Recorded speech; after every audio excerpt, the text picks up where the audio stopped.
Hello there, you awakening wonders. Obviously it's been an extraordinary and distressing week, and I thank you very much for your support and for questioning the information that you've been presented with. By now you're probably aware that the British government have asked big tech platforms to censor our online content, and that some online platforms have complied with that request. What you may not know is that this happens in the context of the Online Safety Bill, which is a piece of UK legislation that grants sweeping surveillance and censorship powers, and it's a law that has already been passed. I also don't imagine you've heard of the Trusted News Initiative. Now, as is often the case when a word like trusted is used as part of an acronym to describe an unelected body, trust is the last thing you should be offering.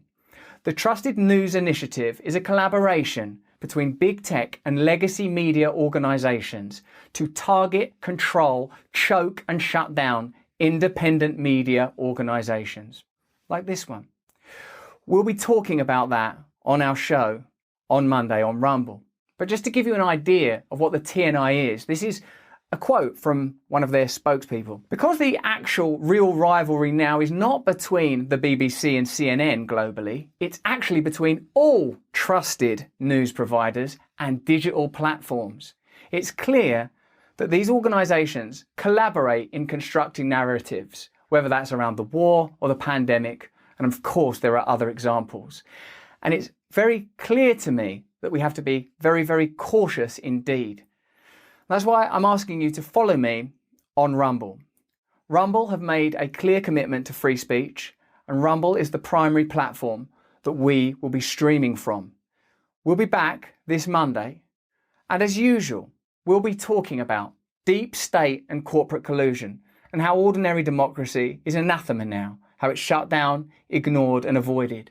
We'll be talking about a military-industrial complex that is able to facilitate and start wars that seem sometimes to be little more than money laundering operations. And that's with all respect to the hundreds of thousands of victims of the numerous ongoing wars in the world at the moment.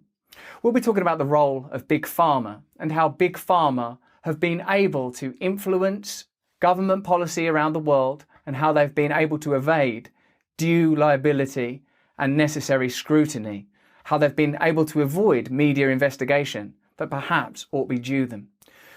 And of course, we'll be talking about media corruption and censorship. So please follow me on Rumble, because that's the only way that we can keep our voice. You can go to rb.rumble.com to support me directly and keep me and our channel independent. And I need your support now more than ever, and more than I ever imagined I would. So follow me. Support our channel if you can, if it's within your means. But more important than any of that is that you please, if you can, stay free.